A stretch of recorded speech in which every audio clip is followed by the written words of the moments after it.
அனைவருக்கும் வணக்கம். போதி பார்க் நீட் அகாடமிலேருந்து நான் உங்கள் பயாலஜி சார். இன்னைக்கு என்ன பார்க்க போகிறோம் அப்படின்னு பார்த்தீங்கன்னா, நீட் 2026 நீட் எக்ஸாமினேஷன்ஸ்க்கான கட் ஆஃப் பார்க்க போகிறோம். ஸோ நேற்று நம்ம ஒரு வீடியோ போட்டிருந்தோம். அதில் வந்து சின்ன சின்ன எரர் இருந்துச்சு. அதை எல்லாத்தையும் ரெக்டிஃபை பண்ணிட்டு இன்னைக்கு நம்ம அப்டேட் பண்ணுறோம் அந்த வீடியோ. ஸோ வாட்டி நீங்கள் போதி பார்க் நீட் அகாடமியோட யூடியூப் சேனல்ஸ் பார்க்குறீங்க அப்படின்னா மறக்காமல் சப்ஸ்கிரைப் பண்ணிக்கங்க. ஸோ இன்னைக்கு நம்ம என்ன சொல்ல போகிறோம் அப்படின்னா, நம்ம கொஷின் பேப்பர்ஸோடைய டஃப்னஸ் லெவல் எப்படி இருந்துச்சு 2025க்கும் 2026க்கும் அப்படின்னு பார்த்தீங்கன்னா, so physics, chemistry toughest paper எதை நம்ம கம்பேர் பண்ணுறோம் அப்படின்னு பார்த்தீங்கன்னா, 2024 கூட கம்பேர் பண்ணும்போது 2025 எப்படி கட் ஆஃப் டஃபஸ்ட் இருந்துச்சோ அதே மாதிரியே டஃபஸ்ட் பேப்பர் தான் ஃபிசிக்ஸ் கெமிஸ்ட்ரியும் இந்த டைம் 2026. ஸோ பயாலஜி பொறுத்த அளவுக்கு ஸோ நல்ல ப்ரிப்பரேஷன்ஸோட இருக்கிறவங்களுக்கு ரொம்ப ஈஸி அப்படின்னு சொல்லலாம். சரிங்களா?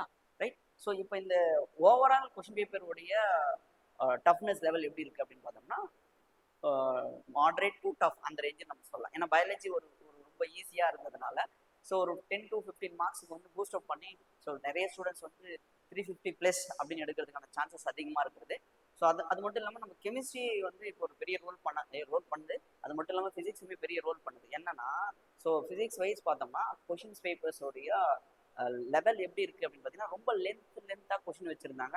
நிறைய டைம்ஸ் வந்து ஃபிசிக்ஸுக்கு நீங்கள் கொடுக்க வேண்டியதாக இருந்துச்சு. அதே மாதிரியே கெமிஸ்ட்ரி பொறுத்தளவுக்கு ஃபிசிக்கல் கெமிஸ்ட்ரி ரொம்ப டஃப் லெவல். ஆர்கானிக் கெமிஸ்ட்ரி யாரெல்லாம் என்சிஆர்டி தரவு பண்ணியிருக்காங்களோ அவங்களாலாம் ஒரு 10 கொஷின்ஸ் அட்டன் பண்ண முடியும். அந்த மாதிரி நிறைய விஷயம் வச்சுருந்தாங்க. பட் கேன்சல் ஆன நீட் இருக்குது பார்த்தீங்கன்னா, May 3 அன்னைக்கு நடந்தது. கெமிஸ்ட்ரியுமே ரொம்ப ஈஸி தான், ஃபிசிக்ஸும் ஈஸி, பயாலஜி ஈஸி. ஸோ எல்லாருக்கும் மார்க் என்ன ஆயிடுச்சு, இன்க்ரீஸ் ஆயிடுச்சு. ஸோ இப்போ ரீநீட் எக்ஸாமினேஷன்ஸ் வைக்கும்போது எல்லா ஸ்டூடெண்ட்ஸும் எல்லா பேரண்ட்ஸும் ஒரு விஷயம் நல்லா ஞாபகம் வச்சுக்கணும். எப்பயுமே ஒரு எக்ஸாம் கேன்சல் ஆகி வைக்கிறாங்க அப்படின்னா பேப்பர் வந்து டஃப்னஸ் பண்ணுவாங்க. பட் என்ன சொன்னாங்கன்னா, ஒரு 10 to 20% டஃப்னஸ் இருக்கும் அப்படின்னு மாதிரி எதிர்பார்த்தாங்க.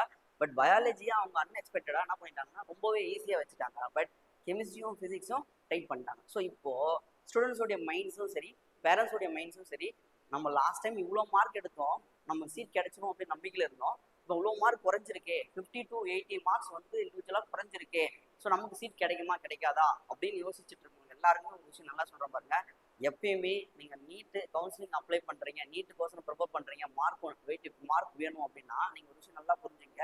நமக்கு வந்து சீட்டு தான் முக்கியம். சீட் எப்படி கொடுப்பாங்க, ரேங்க் வச்சு தான் கொடுப்பாங்க. நீங்கள் 586 மார்க் எடுத்து 590 மார்க் எடுத்து ஆல் இண்டியா தமிழ்நாட்டு லெவலில் நீங்கள் 4th place 5th place இருக்கீங்க அப்படின்னா நல்ல காலேஜ் கிடைக்கும். 650 பிளேஸ் வச்சிருந்தாலுமே எல்லாரும் நிறைய பேர் நிறைய மார்க் எடுக்கிறப்போ உங்களுக்கு ப்ரைவேட் காலேஜ் கிடைக்கிறதுக்கு சான்ஸாக இருந்திருக்கும். எப்போ கொஸ்டின் பேப்பர் வந்து ஈஸியாக இருந்ததா, இந்த ஒரு விஷயத்தை நீங்கள் நல்லா புரிஞ்சுக்கணும். ஸோ நீட் 2025ல நமக்கு கட் ஆஃப் எப்படி இருந்துச்சு அப்படின்னு பார்க்கும்போது, ஓசி கேட்டகரிக்கு வந்து 533 மார்க்ஸ் வந்து லாஸ்ட் இயர் இருந்துச்சு. ஸோ இப்போ நம்ம எவ்வளோ ப்ரிடிக்ட் பண்ணுறோம் அப்படின்னு பார்த்தீங்கன்னா, ஒரு 514லேருந்து 517 வரைக்கும் போகலாம். 514லேருந்து 517 மார்க்கு. ஸோ இதை நீங்கள் எடுத்திருக்கீங்க அப்படின்னா நீங்கள் வந்து சேஃப் ஜோனில் இருக்கீங்க. கண்டிப்பாக உங்களுக்கு சீட் கிடைக்க சான்சஸ் இருக்குது.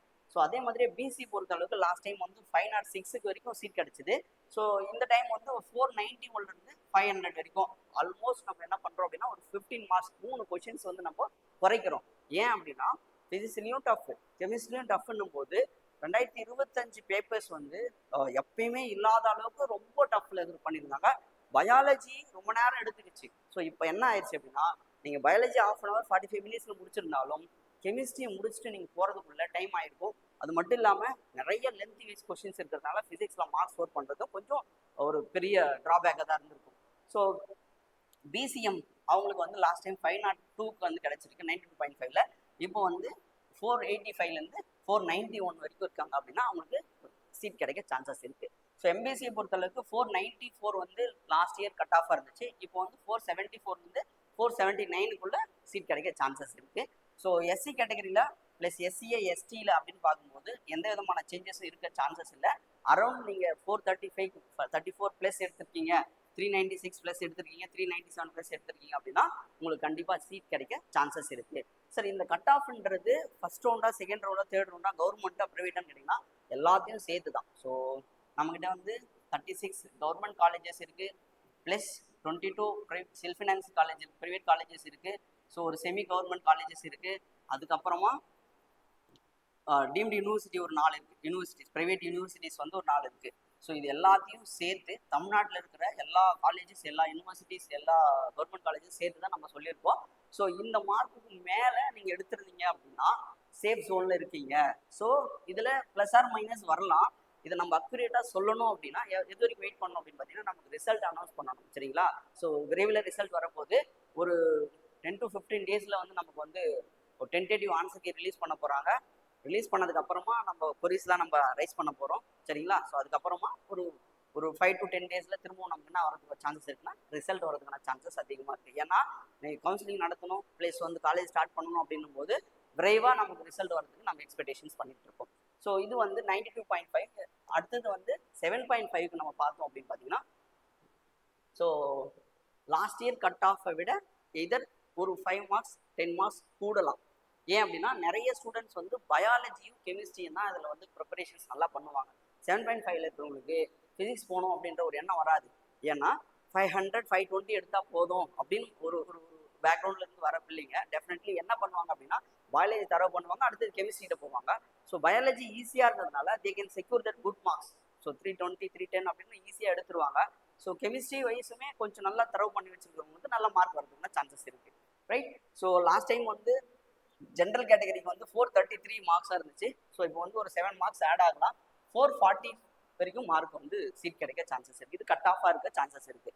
இதில் நீங்கள் private colleges, private university, self finance எதில் போனாலும் உங்களுக்கு வந்து ஃப்ரீ அப்படின்றதுனால எல்லாத்துக்குமே நம்ம என்ன சொல்கிறோம் அப்படின்னா கவர்மெண்ட் சீட்னே நம்ம சொல்லிக்கலாம். கவர்மெண்ட் 36 கவர்மெண்ட் காலேஜ் கிடைச்சாலும் சந்தோஷம் தான், 22 ப்ரைவேட் காலேஜில் கிடைச்சாலும் சந்தோஷம் தான், ஒரு செமி கவர்மெண்ட்டில் கிடைச்சாலும் சந்தோஷம் தான், ஆல்மோஸ்ட் ப்ரைவேட் யூனிவர்சிட்டியில் கிடைச்சாலும் சந்தோஷம் தான். ஏன் அப்படின்னா ஹாஸ்டல் ஃபீஸ், டியூஷன் ஃபீஸ் எல்லாமே கவர்மெண்ட் பே பண்ணிடுது. இது எல்லாருக்கும் தெரிஞ்சிருக்கும் 7.5க்கு. ஸோ நெக்ஸ்ட்டு பிசிக்கு வந்து 407 வரைக்கும் லாஸ்ட் டைம் சீட் கிடைச்சது. ஸோ 2 மார்க் இன்க்ரீஸ் ஆகி 409 வரைக்கும் சீட் கிடைக்க சான்சஸ் இருக்குது. ஸோ பிசிஎம்க்கு 414க்கு சீட் கிடைச்சிது. ஸோ இந்த டைம் வந்து 413 அந்த மார்க் இருந்தாலே சீட் கிடைக்கிறதுக்கு சான்சஸ் இருக்குது. ஸோ லாஸ்ட் டைம் எம்பிசிக்கு வந்து 423 வரைக்கும் சீட் கிடைச்சிது. இப்போ 2 மார்க்ஸ் இன்க்ரீஸ் ஆகிட்டு 425 வரைக்கும் சீட் கிடைக்க சான்சஸ் இருக்குது. ஸோ எஸ்சிக்கு லாஸ்ட் டைம் 393, இப்போ 395 வரைக்கும் போகலாம். ஸோ எஸ்சிஏ 393, அதே 395 போகலாம். ஸோ எஸ்டிக்கு மட்டும் இந்த டைம் வந்து குறையும் அப்படின்றது நம்ம எக்ஸ்பெக்ட் பண்ணுறோம். That is 411 last time cut off இருந்துச்சு, இப்போ 405 அப்படின்ற மாதிரி நம்ம கட் ஆஃப் இருக்கும். ஸோ இது எல்லாமே வந்து ப்ளஸ் ஆர் மைனஸ் 5 அப்படின்றத நம்ம ஞாபகம் வச்சுக்கணும். ஸோ இதுவுமே வந்து கன்ஃபார்ம்டு அப்படின்னு கிடையாது. எப்போ நமக்கு அஃபிஷியல் ஆன்சர் ரிலீஸ் பண்ணி அஃபிஷியல் ரிசல்ட் வந்து ரேங்க் வச்சு நம்ம சீட் மேட்ரிக்ஸ் வச்சு அதுக்கப்புறம் தான் சொல்ல முடியும். எதர் சீட் இன்க்ரீஸ் ஆகலாம். Definitely every year we are increasing the seats. 7.5 இருக்கட்டும், 90.5 இருக்கட்டும், ப்ரைவேட் யூனிவர்சிட்டி எல்லாமே சீட் இன்க்ரீஸ் பண்ணும்போது definitely we go for that one. இதுலேருந்து நம்ம ப்ரிடிக்ட் பண்ணதுலேருந்து கம்மி மார்க்கு கூட சீட் கிடைக்க சான்சஸ் இருக்குது. இல்லை இந்த டைம் எந்த நியூ காலேஜஸ்க்கு அவங்க அப்ரூவ் கொடுக்கல, சீட் கொடுக்கல அப்படின்ற போது நம்ம சீட் அப்படியே நம்ம ப்ரிடிக்ட் பண்ண மாதிரி கூட வரதுக்கு சான்சஸ் இருக்குது. ஸோ நெக்ஸ்ட் நம்ம போதி பார்க் நீட் அகாடமியில் நீட் 2027க்கான அட்மிஷன் போயிட்டுருக்கு. ஸோ என்ன மாதிரியான ஸ்பெஷல் இருக்குது போதி பார்க்கில் திருவண்ணாமலையில், என்ன மாதிரியான ஸ்பெஷல்லாம் நாங்கள் பண்ணுறீங்க சார் அப்படின்னா, ஸோ டெய்லி டெஸ்ட் உண்டு. 8:30லேருந்து 9:30 வரைக்கும் உங்களுக்கு டெய்லியுமே டெஸ்ட் இருக்கும். ஸோ எரர் நோட்ஸ் மெயின்டைன் பண்ணுறோம் அண்ட் செக் பண்ணுறோம். சரி, இதில் ஒரு ஸ்பெஷல் என்ன அப்படின்னு பார்த்தீங்கன்னா, நாங்கள் வந்து நோட் அப்படின்றது ஃபிசிக்ஸ் கெமிஸ்ட்ரிக்கும், ஷீட் அப்படின்ட்டு எரர் ஷீட் அப்படின்றது பயாலஜிக்கு நம்ம கொடுக்குறோம். ஏன் சார் அப்படின்னா நீங்கள் கொஷின்ஸ் எழுதுறதும் ப்ளஸ் ஆப்ஷன் எழுதுறதும் ரொம்ப நேரம் எடுத்துக்கும் அப்படின்றதுனால ஒரு கொஷின் டெஸ்ட் வைக்கிறோம் அப்படின்னா அது கூடவே நம்ம எரர் ஷீட் கொடுத்துருவோம். அந்த எரர் ஷீட்டில் ஸோ உங்களுக்கு C1 C2 C3 C4 so இது மாதிரி 4 ஆப்ஷன் கொடுத்துருவோம். ஸோ அது நீங்கள் ஆப்ஷன் பிக் பண்ணி கொஷின் நம்பர் டெஸ்ட் மேலே எல்லாமே எழுதிருவீங்க, டெஸ்ட் நம்பர் எல்லாமே.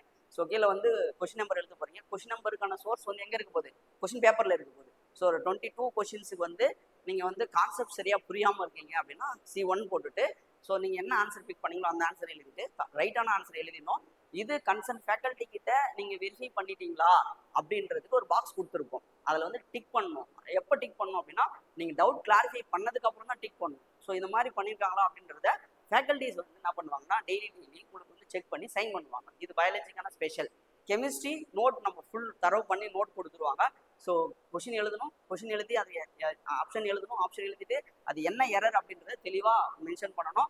ஸோ அதில் சொல்யூஷன்ஸ் போட்டுட்டு கிளாரிஃபை பண்ணிவிட்டு கன்சர்ன் ஃபேக்கல்ட்டி கிட்ட நீங்கள் சைன் வாங்கணும். அந்த மாதிரி தான் நம்ம வந்து போதி பார்க்கில் எரர் நோட் மெயின்டைன் பண்ணியிருக்கோம். இதனால ஸ்டூடெண்ட்ஸோடைய எரர் இப்போ என்னன்னா எழுதுறதுக்கு டைம் ஆகுது, இல்லை நம்ம இதுக்கப்புறம் தப்பு பண்ணக்கூடாது அப்படின்ற ஒரு படிப்பு ஒன்று அதிகமாக வரும். அதே மாதிரியே திரும்ப கொஷின் பேப்பர் ரிவைஸ் பண்ணுறப்போ இந்த கொஷினை லாஸ்ட் டைம் நம்ம என்ன தப்பு பண்ணியிருக்கோம், இந்த டெஸ்ட்டில் நம்ம என்ன பண்ணக்கூடாது அப்படின்றத அவங்க புரிஞ்சுக்குவாங்க. இதுதான் வந்து போதி பார்க்கினுடைய ரொம்ப ஸ்பெஷலாக நாங்கள் சொல்லுவோம். எரர் ஷீட் மெயின்டைன் பண்ணுறது. ஸோ சண்டே என்ன பண்ணும், 720 டெஸ்ட் வைக்கிறோம், 720 மார்க்ஸ்க்கு டெஸ்ட் வைக்கிறோம். சிலபஸ் வில் பி கம்ப்ளீட்டட் இந்த December month. So around 60 mark test. இது என்னன்னா ஃபுல் சிலபஸ் டோட்டலாக ஃபிசிக்ஸ், கெமிஸ்ட்ரி, பயாலஜி எப்படி நம்ம நீட் எக்ஸாமினேஷன் எழுத போகிறோமோ அதே மாதிரி மோர் தென் 60 மார்க் டெஸ்ட் நம்ம கண்டக்ட் பண்ணுறோம். ஸோ ஒன்லி 40 ஸ்டூடெண்ட்ஸ் ஒரு கிளாஸ் இருக்குன்னா 40 ஸ்டூடெண்ட்ஸாக இருப்பாங்க. இண்டிவிஜுவல் அட்டென்ஷன் எடுக்கிறோம். ஸோ எவரியுடைய ஸ்டூடெண்ட்ஸோடைய பெர்ஃபார்மன்ஸையும் நம்ம ட்ராக் பண்ணி பார்க்குறோம். ஸோ அதே மாதிரியே ஸோ ரிலாக்ஸ் டைமுக்கோசரம் நம்ம ஒரு 15 to 20 மினிட்ஸ் நம்ம என்ன பண்ணுறோம், ப்ளே டைம் கொடுக்குறோம், ஒரு 1/2 hour அந்த மாதிரி கொடுக்குறோம். ஸோ இருக்கிறதுலே ரொம்ப லெஸ் ஃபீஸில் நல்ல குவாலிட்டியான டீச்சிங் ப்ளஸ் ரிசல்ட் ப்ரூவன் மெத்தடாலஜியில் நம்ம டீச் பண்ணிட்டு இருக்கோம். உங்கள் ஸ்டூடெண்ட்ஸ், உங்கள் ஃப்ரெண்ட்ஸ், உங்கள் பேரண்ட்ஸ், உங்கள் ரிலேட்டிவ்ஸ் யாராவது வில்லிங்னஸ் இருக்குது, தட் மீன்ஸ்னா நீட் பற்றின விஷயங்கள் யாரோ உங்ககிட்ட என்கொயரி பண்ணுறாங்க அப்படின்னா மறக்காமல் ஷேர் பண்ணுங்கள். ஸோ இந்த தகவலை கொஞ்சம் கன்வே பண்ணுங்கள். அட்மிஷன்ஸ் 2027 நம்ம போதி பார்க்கில் போயிட்டு இருக்கு, சரிங்களா? ஸோ மார்க் கம்மியாகிடுச்சேன்னு சொல்லிட்டு எந்த ஸ்டூடெண்ட்ஸும் ஒரி பண்ண வேண்டிய தேவையில்லை. ஒன்று பேரண்ட்ஸ் வந்து ஸ்டூடெண்ட்ஸை வந்து ப்ரெஷர் போடாதீங்க. அவங்க ஆல்ரெடி எழுதுனது நல்ல பேப்பர், அதில் வந்து நல்ல மார்க் வந்துச்சு. இப்போ டஃப் பேப்பர், அதற்கான மார்க் வந்திருக்கு. நமக்கு ரேங்க் தான் முக்கியமே தவிர மார்க் முக்கியம் இல்லை. அதனால don't worry students, you will get it good colleges. Okay, so all the best for your NEET 2026 examination. Okay, so all the best. Thank you.